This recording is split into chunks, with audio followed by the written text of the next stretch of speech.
Hare Krishna, Radhe Radhe. Welcome back to happy life with Kanha ji, जिसकी आज की वीडियो में आप हैं शिवानी के साथ। हैप्पी लाइफ विद कान्हा जी की आज की इस वीडियो में हम मार्गशीर्ष मास के कृष्ण पक्ष की एकादशी उत्पन्ना एकादशी के विषय में बात करेंगे।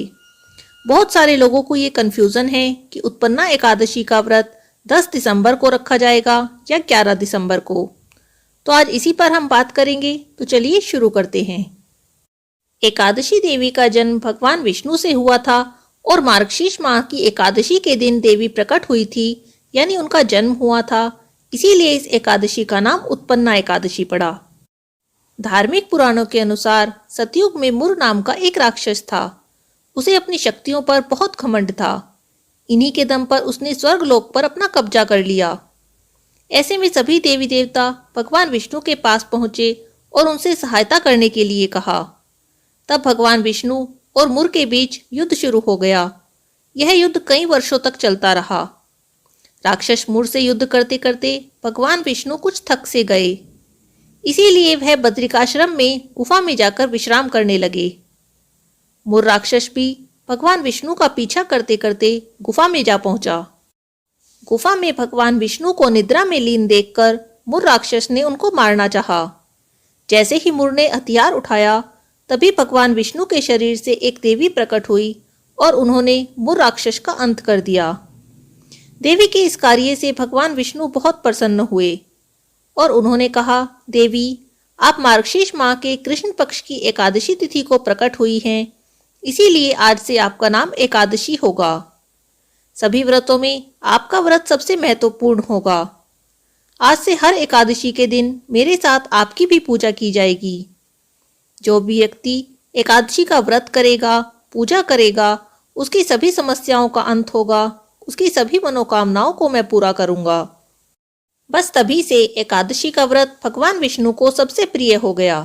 एकादशी का व्रत करने से सभी व्रतों का फल मिलता है और मोक्ष की प्राप्ति होती है। साथ ही यह व्रत सभी प्रकार के दुखों का नाश कर देता है। उत्पन्ना एकादशी को साल की सबसे बड़ी एकादशी माना जाता है। इस एकादशी पर व्रत करने से, भगवान विष्णु का पूजन करने से भगवान विष्णु की असीम कृपा प्राप्त होती है और सभी तीर्थों के दर्शन के बराबर फल मिलता है। इस दिन किया गया दान जन्मों जन्मों तक फल देता है। आज के दिन व्रत करने से, जप तप और दान करने से अश्वमेघ यज्ञ के बराबर फल मिलता है।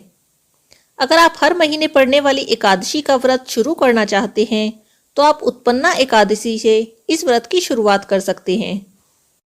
जो लोग साल की हर एकादशी का व्रत नहीं भी करते हैं, वो भी अगर उत्पन्ना एकादशी का व्रत करें, तो इस व्रत को रखने से उनके जीवन में हमेशा ही सुख शांति बनी रहती है और आने वाले संकटों से छुटकारा मिलता है।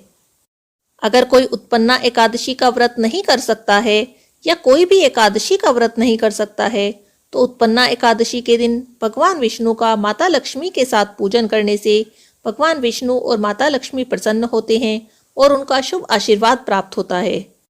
इस वर्ष उत्पन्ना एकादशी का व्रत 10 दिसंबर और 11 दिसंबर दोनों दिन रखा जाएगा। एकादशी तिथि का प्रारंभ 10 दिसंबर को दिन में 12:51 से हो जाएगा और एकादशी तिथि का समापन 11 दिसंबर को सुबह 10:04 पर हो जाएगा। वैसे तो उत्पन्ना एकादशी का व्रत 10 दिसंबर और 11 दिसंबर दोनों दिन किया जाएगा, लेकिन द्वादशी युक्त एकादशी का ही व्रत करना चाहिए। द्वादशी युक्त एकादशी का व्रत करना ही शुभ माना जाता है। माना जाता है कि दशमी युक्त एकादशी का अगर व्रत किया जाए तो एकादशी व्रत का फल शून्य हो जाता है, एकादशी व्रत का फल नहीं मिलता। 10 दिसंबर को जो लोग उत्पन्ना एकादशी का व्रत करेंगे, वो 11 दिसंबर को उसका पारण करेंगे।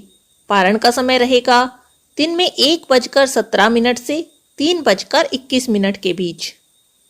जो लोग 11 दिसंबर को एकादशी का व्रत करेंगे, वो 12 दिसंबर को एकादशी का पारण करेंगे। 12 दिसंबर को पारण के दिन द्वादशी तिथि सूर्योदय से पहले ही समाप्त हो जाएगी और पारण का समय रहेगा 7:05 से 9:09 के बीच। अब जान लेते हैं उत्पन्ना एकादशी व्रत करने की विधि। उत्पन्ना एकादशी का व्रत करने वाले व्यक्ति को एकादशी तिथि से पहले दिन यानी दशमी की शाम को भोजन नहीं करना चाहिए। अगले दिन यानी एकादशी वाले दिन सुबह में जल्दी उठकर स्नान वगैरह करके भगवान विष्णु का ध्यान करके व्रत का संकल्प करना चाहिए। छोटी चौकी या लकड़ी के पाटे पर लाल या पीले रंग का कपड़ा बिछाकर भगवान विष्णु, भगवान कृष्ण, बाल गोपाल या शालिग्राम जी को स्थापित करना चाहिए। गंगा जल के छींटे देकर धूप दीप नैवेद्य आदि से विधिवत पूजा करनी चाहिए। भगवान को पीले फूल, पीले फल, पीली मिठाई का भोग लगाना चाहिए। ध्यान रहे, इस दिन भगवान को केवल फलाहारी भोग ही लगाया जाता है। अन्न का भोग भगवान को नहीं लगाया जाता। घी का दीपक जलाकर भगवान का ध्यान करके उनकी आरती करें। विष्णु सहस्त्र नाम का पाठ करना इस दिन बहुत शुभ माना जाता है। संध्या के समय दीपदान करने के बाद अपना फलाहारी भोजन ग्रहण करें। अगले दिन यानी द्वादशी तिथि पर व्रत का पारण करें और ब्राह्मणों को भोजन कराकर दान देकर उनका आशीर्वाद लेकर अपने एकादशी व्रत को पूर्ण करें। यदि घर बुलाकर ब्राह्मणों को भोजन कराना संभव ना हो तो आप मंदिर में भी सीधा भिजवा सकते हैं। उत्पन्ना एकादशी के दिन भगवान विष्णु, भगवान कृष्ण या बाल गोपाल जी को बादाम और गुड़ से बनी मिठाई का भोग लगाना बहुत शुभ माना जाता है। आज की इस वीडियो में बस इतना ही। अगली वीडियो में जल्दी ही फिर मिलेंगे। तब तक जुड़े रहिए हैप्पी लाइफ विद कान्हा जी के साथ। हरे कृष्णा, राधे राधे।